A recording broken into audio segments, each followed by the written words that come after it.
ನಾಳೆಯಿಂದ ಆರಂಭವಾಗುವ ವಿಧಾನಸಭೆ ಅಧಿವೇಶನದಲ್ಲಿ ಪಾಲ್ಗೊಳ್ಳುವಂತೆ ಸ್ಪೀಕರ್ ಬೋಪಯ್ಯ ಪ್ರತಿಪಕ್ಷಗಳಿಗೆ ಮನವಿಯನ್ನ ಮಾಡಿದ್ದಾರೆ.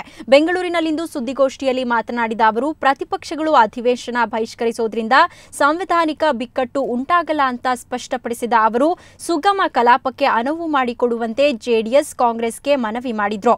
ನಾಳೆಯಿಂದ 10 ದಿನಗಳ ಕಾಲ ನಡೆಯುವ ಅಧಿವೇಶನದಲ್ಲಿ 9 ವಿಧೇಯಕಗಳಿಗೆ ಅನುಮೋದನೆ ಪಡೆಯುವುದಾಗಿ ತಿಳಿಸಿದ್ರು.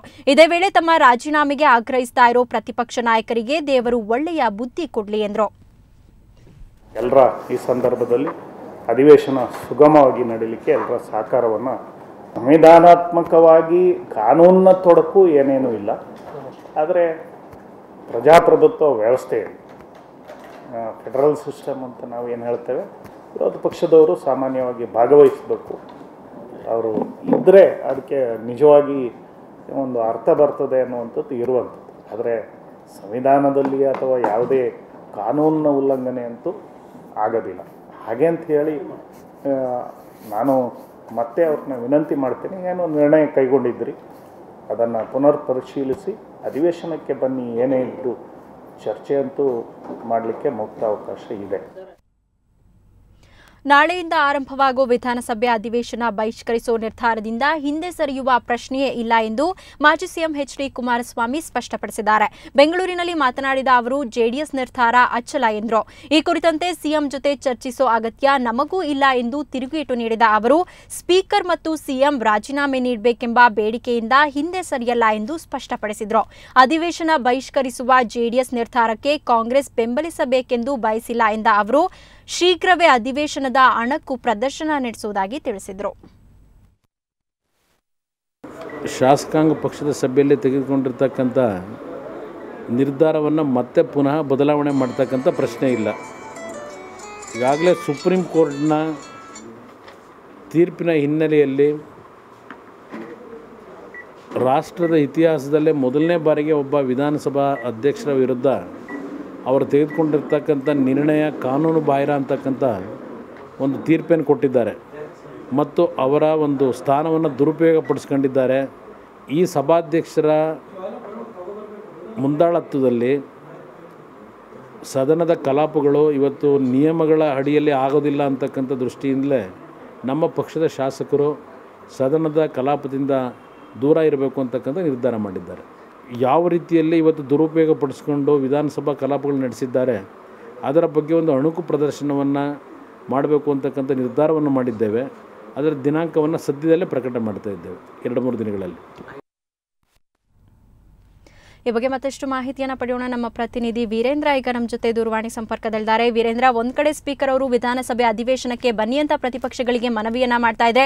ಪ್ರತಿಪಕ್ಷಗಳು ಭಾಗವಹಿಸೋ ನಿರ್ಧಾರದಿಂದ ಹಿಂದೆ ಸರಿದಿವೆ. ಸೊ ಈಗ ಸ್ಪೀಕರ್ ಏನಂತ ಮನವಿ ಮಾಡ್ತಾ ಇದ್ದಾರೆ, ಹಾಗೆ ಪ್ರತಿಪಕ್ಷಗಳು ಯಾಕೆ ತಮ್ಮ ಪಟ್ಟಣ ಸಡಿಲಿಸ್ತಾ ಇಲ್ಲ?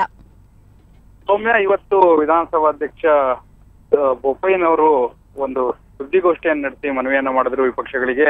ಎಲ್ಲರೂ ಕೂಡ ಈ ಒಂದು ಅಧಿವೇಶನದಲ್ಲಿ ಭಾಗವಹಿಸಬೇಕು, ಪ್ರಜಾಪ್ರಭುತ್ವದ ಆಶಯವನ್ನ ಎತ್ತಿ ಹಿಡಿಬೇಕು ಅಂತ. ಅದ್ರ ಜೊತೆಗೆ ಅವರು ಮತ್ತೊಂದು ಮಾತನ್ನ ಹೇಳಿದ್ರು, ಒಂದು ವೇಳೆ ವಿಪಕ್ಷಗಳು ತಮ್ಮ ಪಟ್ಟನ್ನ ಬಿಗಿ ಹಿಡಿದು ಯಾವುದೇ ಕಾರಣಕ್ಕೂ ಕೂಡ ಅಧಿವೇಶನದಲ್ಲಿ ಭಾಗವಹಿಸೋದಿಲ್ಲ ಅಂದ್ರೆ ಯಾವುದೇ ರೀತಿಯಲ್ಲೂ ಕೂಡ ಸಂವಿಧಾನಾತ್ಮಕ ಬಿಕ್ಕಟ್ಟೇನು ಸೃಷ್ಟಿಯಾಗೋದಿಲ್ಲ, ಯಾವುದೇ ರೀತಿಯ ಕಾನೂನಿನ ತೊಡಕು ಇಲ್ಲ, ಅಧಿವೇಶನವನ್ನ ನಾವು ನಡೆಸಲಿಕ್ಕೆ ಯಾವುದೇ ರೀತಿ ಆಗೋದಿಲ್ಲ ಅನ್ನುವಂತ ಮಾತನ್ನ ಹೇಳಿದ್ರು. ಆದ್ರೂ ಕೂಡ ಎಲ್ಲರೂ ಕೂಡ ಎಲ್ಲಾ ವಿಪಕ್ಷಗಳು ಕೂಡ ಈ ಒಂದು ಅಧಿವೇಶನದಲ್ಲಿ ಭಾಗವಹಿಸುವ ಮೂಲಕ ಪ್ರಜಾಪ್ರಭುತ್ವದ ಆಶಯವನ್ನ ಎತ್ತಿ ಹಿಡಿಬೇಕು ಅನ್ನೋದು ಸ್ಪೀಕರ್ ಬೋಪಯ್ಯನವರ ಮಾತಾಗಿತ್ತು. ಆದ್ರೆ ಇದೇ ಸಂದರ್ಭದಲ್ಲಿ ಜೆಡಿಎಸ್ ರಾಜ್ಯಾಧ್ಯಕ್ಷ ಕುಮಾರಸ್ವಾಮಿ ಅವರು ಮಾತನಾಡಿ, ಯಾವುದೇ ಕಾರಣಕ್ಕೂ ಕೂಡ ಈಗಾಗಲೇ ನಾವೇನು ಜೆಡಿಎಸ್ ಶಾಸಕಾಂಗ ಪಕ್ಷದ ಸಭೆಯಲ್ಲಿ ನಿರ್ಧಾರವನ್ನು ತೆಗೆದುಕೊಂಡಿದ್ದೀವಿ, ಈ ಒಂದು ಅಧಿವೇಶನದಲ್ಲಿ ಭಾಗವಹಿಸಕೂಡದು, ಈ ಅಧಿವೇಶನ ಬಹಿಷ್ಕಾರ ಮಾಡಬೇಕು ಅನ್ನುವಂಥದ್ದು, ಅದಕ್ಕೆ ನಾವು ಸಂಪೂರ್ಣ ಬದ್ಧರಾಗಿದ್ದೀವಿ. ಅದನ್ನ ಪುನರ್ ಪರಿಶೀಲನೆ ಮಾಡುವಂತಹ ಪ್ರಶ್ನೆಯೇ ಇಲ್ಲ. ಬಹಿಷ್ಕಾರಕ್ಕೆ ನಾವು ಸಂಪೂರ್ಣ ಬದ್ಧರಾಗಿದ್ದೇವೆ, ಬಹಿಷ್ಕಾರ ಮಾಡ್ತೇವೆ. ಅದ್ರ ಜೊತೆಗೆ ಶೀಘ್ರದಲ್ಲೇ ಈ ಒಂದು ಅಧಿವೇಶನದ ಅಣಕು ಪ್ರದರ್ಶನವನ್ನ ಕೂಡ ಮಾಡ್ತೇವೆ ಅನ್ನುವಂತ ಮಾತನ್ನ ಹೇಳಿದ್ರು. ಅಂದ್ರೆ ಒಂದು ಕಡೆ ಸ್ಪೀಕರ್ ಬೋಪಯ್ಯನವರು ಮೊನ್ನೆ ಅಷ್ಟೇ ವಿಧಾನ ಪರಿಷತ್ ಸಭಾಪತಿ ಶಂಕರಮೂರ್ತಿ ಅವರು ಕೂಡ ಮನವಿಯನ್ನ ಮಾಡಿದ್ರು, ಈ ಒಂದು ಅಧಿವೇಶನದಲ್ಲಿ ಎಲ್ಲರೂ ಕೂಡ ಭಾಗವಹಿಸಬೇಕು, ಸಹಕರಿಸಬೇಕು ಅಂತ. ಆದ್ರೆ ಈಗಾಗಲೇ ಜೆಡಿಎಸ್ ಬಿಗಿಪಟ್ಟನ್ನ ಹಿಡಿದಿದೆ, ಯಾವುದೇ ಕಾರಣಕ್ಕೂ ಕೂಡ ಈ ಅಧಿವೇಶನದಲ್ಲಿ ಭಾಗವಹಿಸಿದಿಲ್ಲ. ಸ್ವತಃ ಸ್ಪೀಕರ್ ರಾಜೀನಾಮೆ ನೀಡಬೇಕು ಅನ್ನುವಂತ ಒಂದು ಪಟ್ಟನ್ನ ಮುಂದಿಟ್ಕೊಂಡು, ಅಂಥದ್ದೊಂದು ಬೇಡಿಕೆಯನ್ನ ಮುಂದಿಟ್ಕೊಂಡು ಈ ಒಂದು ಅಧಿವೇಶನ ಬಹಿಷ್ಕರಿಸ್ತಾ ಇದೀವಿ ಅನ್ನೋ ಒಂದು ಮಾತನ್ನ ಕೂಡ ಹೇಳಿದ್ದಾರೆ. ಆದ್ರೆ ಇದೇ ಹೊತ್ತಿನಲ್ಲಿ ಸ್ಪೀಕರ್ ಯಾವುದೇ ಕಾರಣಕ್ಕೂ ನಾನು ಸ್ಪೀಕರ್ ಸ್ಥಾನಕ್ಕೆ ರಾಜೀನಾಮೆ ಕೊಡುವಂತ ಪ್ರಶ್ನೆ ಇಲ್ಲ, ರಾಜೀನಾಮೆಯನ್ನ ಕೇಳ್ತಿರುವಂತಹ ವಿಪಕ್ಷಗಳಿಗೆ ದೇವರು ಒಳ್ಳೆ ಬುದ್ಧಿ ಕೊಡ್ಲಿ ಅನ್ನುವಂತ ಮಾತನ್ನ ಹೇಳಿದ್ದಾರೆ. ಅಂದ್ರೆ ಯಾವುದೇ ಕಾರಣಕ್ಕೂ ಕೂಡ ಈ ಒಂದು ಅಧಿವೇಶನದಲ್ಲಿ ವಿಪಕ್ಷಗಳು ಭಾಗವಹಿಸ್ತಾ ಇರುವಂತದ್ದು, ಅದರಲ್ಲಿ ಜೆಡಿಎಸ್ ಭಾಗವಹಿಸ್ತಾ ಇರುವಂತದ್ದು, ಜೊತೆಗೆ ನಾಳೆ ಕಾಂಗ್ರೆಸ್ ಶಾಸಕಾಂಗ ಪಕ್ಷದ ಸಭೆ ಇದೆ, ಅದು ಯಾವ ನಿರ್ಧಾರವನ್ನ ತೆಗೆದುಕೊಳ್ಳುತ್ತೆ ಅನ್ನೋದು ಕೂಡ ನೋಡ್ಬೇಕು. ಆದ್ರೆ ಈಗಾಗಲೇ ಸ್ಪೀಕರ್ ಒಂದಂತೂ ಸ್ಪಷ್ಟವಾಗಿ ಹೇಳಿದ್ದಾರೆ, ವಿಪಕ್ಷ ಭಾಗವಹಿಸಬೇಕು. ಒಂದ್ ವೇಳೆ ಭಾಗವಹಿಸದೇ ಇದ್ರೂ ಕೂಡ ಯಾವುದೇ ರೀತಿಯಲ್ಲೂ ಕೂಡ ಸಂವಿಧಾನಾತ್ಮಕ ಬಿಕ್ಕಟ್ಟು ಸೃಷ್ಟಿಯಾಗುವುದಿಲ್ಲ, ಯಾವುದೇ ರೀತಿಯಲ್ಲೂ ಕೂಡ ಕಾನೂನಿನ ತೊಡಗಿಲ್ಲ ಅನ್ನುವಂಥದ್ದು. ಒಟ್ಟಾರೆಯಾಗಿ ಸ್ಪೀಕರ್ ಕೂಡ ತಮ್ಮ ಸ್ಟ್ಯಾಂಡ್ ಅನ್ನ ಇಲ್ಲಿ ಸ್ಪಷ್ಟ ಮಾಡಿದ್ದಾರೆ. ಹಾಗೆ ಜೆಡಿಎಸ್ ಕೂಡ ತನ್ನ ನಿಲುವನ್ನ ಸ್ಪಷ್ಟಪಡಿಸಿದೆ. ಓಕೆ ವೀರೇಂದ್ರ, ಏನು ಪ್ರತಿಪಕ್ಷಗಳು ವಿಧಾನಸಭೆ ಅಧಿವೇಶನದಲ್ಲಿ ಭಾಗವಹಿಸಿಲ್ಲ ಅಂದ್ರೆ ಯಾವುದೇ ರೀತಿಯಾದಂತಹ ಸಂವಿಧಾನಿಕ ಬಿಕ್ಕಟ್ಟು ಉಂಟಾಗಲ್ಲ ಅಂತ ಸ್ಪೀಕರ್ ಹೇಳಿದ್ದಾರೆ. ಆದ್ರೂ ಕೂಡ ಸರ್ಕಾರ ಇಲ್ಲೊಂದ್ ಕಡೆ ಮುಜುಗರಕ್ಕೆ ಒಳಗಾಗೋದಿಲ್ವಾ? ಮತ್ತೆ ಏನಾದ್ರೂ ಸ್ಪೀಕರ್ ಅವರಿಂದ ಪ್ರತಿಪಕ್ಷಗಳ ಮನವೊಲಿಸೋ ಪ್ರಯತ್ನ ಏನಾದ್ರೂ ನಡೆಯುತ್ತಾ ಹೇಗೆ?